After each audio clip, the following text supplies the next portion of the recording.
Hello guys, welcome to Pakistani real action. तो कैसे हैं आप सब? उम्मीद है आप सब बढ़िया होंगे और मजे में होंगे। मेरा नाम है मुदस्सिर। मैं हूं मुबश्शिर। सो गाइस, आज की वीडियो काफी ज्यादा कमाल की होने लगी है। वीडियो का जो टाइटल वो है लीबिया के तेल के कुओं पर हुआ भारत का कब्जा, भारत हुआ माला माल। लीबिया के तेल के कुओं पर भारत का कब्जा हो गया। लीबिया के पास बहुत बड़ा रिजर्व है, लेकिन उधर बड़े पंगे लगे हुए थे, जिसकी वजह से वो सही से उस चीज को निकाल भी नहीं सका। हाँ भाई, बिल्कुल। तो उसके तेल के कुओं पर भारत का कब्जा हो गया। कैसे हुआ सारा कुछ इस वीडियो के अंदर जानेंगे, बाकी बातें करेंगे बाद में। हिंदी नॉलेज शो का वीडियो काउंट करते हैं एंड स्टार्ट। नमस्कार दोस्तों, स्वागत है आपका हिंदी नॉलेज शो में। तो दोस्तों, लीबिया एक ऐसा देश जो पिछले लगभग 14 साल से एक भयानक गृह युद्ध में घिरा पड़ा है, और इसी देश ने अब भारत को सबसे बड़ी खुशखबरी दे डाली है। और यकीन मानिए, आज की खबर सुनकर तो आपका भी दिल खुश हो जाएगा। ऐसा क्यों? चलिए मैं आपको बताता हूं। तो दोस्तों, इस पूरी कहानी को समझने के लिए हमें 2010 में जाना होगा। उस समय लीबिया के पास एक देश पड़ता था, ट्यूनीशिया।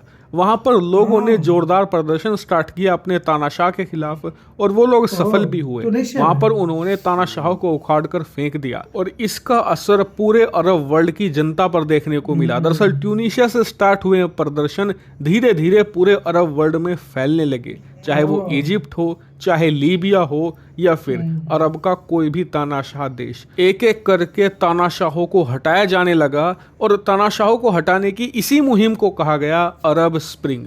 और ये अरब स्प्रिंग पहुंची लीबिया सन 2011 में। उस समय वहां के तानाशाह थे मुअम्मर गद्दाफी। आपको याद ही होगा कि ये बहुत ही बड़े पाकिस्तानी प्रेमी थे। कितने बड़े? दरअसल पाकिस्तान का जो सबसे बड़ा क्रिकेट स्टेडियम है वो लाहौर में मौजूद है, और उस स्टेडियम का नाम है मुअम्मर गद्दाफी स्टेडियम। ऐसा इसलिए क्योंकि पाकिस्तान इस तानाशाह को ट्रिब्यूट देना चाहता था। वो इसलिए क्योंकि कहा जाता है कि लीबिया के इस तानाशाह ने पाकिस्तान की बहुत मदद करी थी। यहाँ तक कि कहा तो ये भी जाता है कि पाकिस्तान तो इस गद्दाफी को न्यूक्लियर टेक्नोलॉजी तक बेचने वाला था।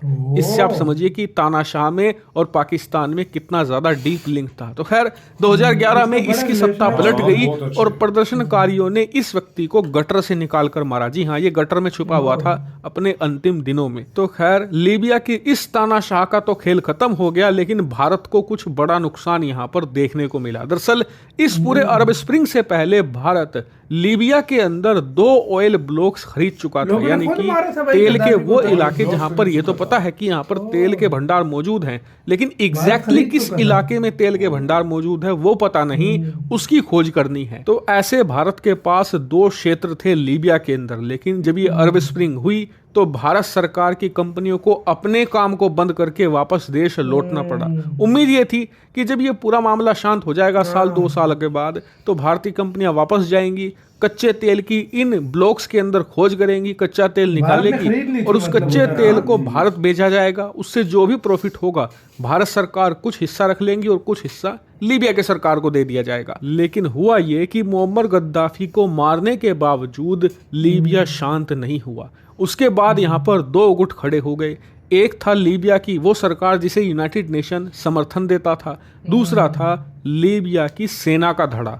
दोनों में 2023 तक लड़ाई चली। जी हाँ, अब तक लड़ाई चली है, और लीबिया पिछले 13 साल से गृह युद्ध की आग में धधक रहा था। लेकिन अब मामला धीरे धीरे शांत होने लगा है, और भारत इसी का फायदा उठाना चाहता है। दरअसल जैसे कि आप स्क्रीन पर देख सकते हैं, भारतीय कंपनियां कंसिडर कर रही हैं, और भारत सरकार भी, कि लीबिया में जो हमारे ऑयल ब्लॉक्स थे उनमें दोबारा तेल की खोज शुरू की जाए, और साथ ही नए ऑयल ब्लॉक्स भी वहां पर कब्जाए जाएं। क्योंकि एक बार मामला पूरी तरीके से शांत हो गया तो लीबिया में इतने तेल के भंडार हैं कि पूरी दुनिया और दुनिया की बड़ी बड़ी जो ऑयल कंपनियां हैं वो टूट पड़ेंगी। तब भारत के लिए कंपटीशन बहुत ज्यादा हो जाएगा, फिर शायद हम उतने ऑयल ब्लॉक्स कैप्चर ना कर पाएं। और इसीलिए भारत सरकार फर्स्ट मूवर अप्रोच अपनाना चाहती है, और इसका स्वागत किया है लीबिया की वर्तमान सरकार ने। दरअसल वहां के जो पेट्रोलियम मिनिस्टर हैं उन्होंने इस खबर पर कहा है कि हम विदेशी कंपनियों का स्वागत करते हैं, और जो नए ब्लॉक्स हैं वो भी बेचने की इच्छा रखते हैं, यानी कि वो भारत को नए ऑयल ब्लॉक्स भी देना चाहते हैं। और यकीन मानिए अगर ऐसा हुआ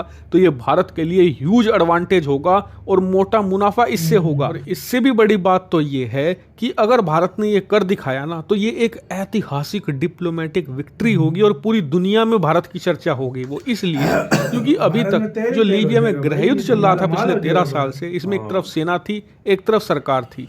सेना थी, उसे सपोर्ट कर रहे थे फ्रांस, ग्रीस, इसके अलावा यूरोप के कुछ और देश। जो सरकार थी उसे सपोर्ट कर रहा था तुर्की जैसे देश।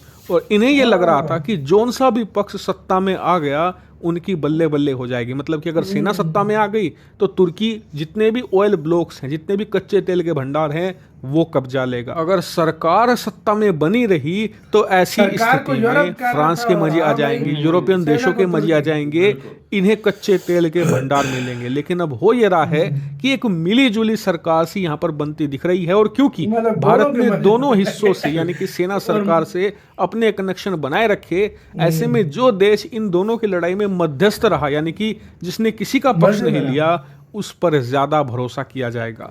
और यही भारत की द ग्रेट डिप्लोमेटिक विक्ट्री कहलाएगी। और इसीलिए इस पूरे मामले पर मेरी बारीक नजर है, जैसे ही कोई बड़ी खबर आएगी। इसी के साथ तू यार वीडियो खत्म। अच्छा, तुर्की समझ रहा था मजे मेरे हो जाएंगे, यूरोप समझ रहा था मजे मेरे हो जाएंगे, भारत ने बोला रुको जरा सब्र करो, हम आपको मजे देते हैं। और वही हुआ कि मजे दे दिए भारत को, सारे मजे भारत के हो गए। सही बात। अपने वो पुराने जो 2 खरीदे हुए थे वो भी आएंगे, भारत और भी कब्जा लेगा, सारा तेल भारत निकालेगा। मजे किसके हुए? भारत के। और फिर क्या चाहिए और भाई? चाहिए क्या? मतलब ये वेनेजुएला में इसी तरह हुआ था, वो फ्री में शिपमेंट इंडिया को आई थी और अभी इंडिया जो है ना उधर ऑयल ले रहा है सारा कुछ। यार इंडिया काफी ज्यादा कितना ऑयल ले रहा है यार, कितने कंट्री भाई से यार। इंडिया देखो, कुछ लोग कहते हैं भारत क्यों इतना ले रहा है। देखो ये तो चलो एक तरह का अपना ऑयल हो जाएगा भारत का ना, कुछ शेयर देगा उनको। कुछ शेयर जाहिर बात है जो मुल्क है उसको देगा, लेकिन मोस्टली क्योंकि खरीदी भी है जगह तो वो भारत की होगी। लेकिन जो वेनेजुएला है वो तो डूबा हुआ पैसा वापस वहां से आया भारत का। मतलब भारत के सालों बाद जो इन्वेस्टमेंट थी वो वापस वापस आ रही है, मतलब फालतू में नहीं गई, वापस आ रही है भाई वो वाली। सही बात है, सालों की इन्वेस्टमेंट वापस आ रही है। और यार ये बहुत अच्छी बात है, ये खुशी की बात है कि यार कम से कम इन्वेस्टमेंट मिल तो रही है यार। और यार दूसरी बात ये कि यार जो इतना ज्यादातर हालात खराब थे और वाकई लीबिया में तेल बहुत ज्यादा है।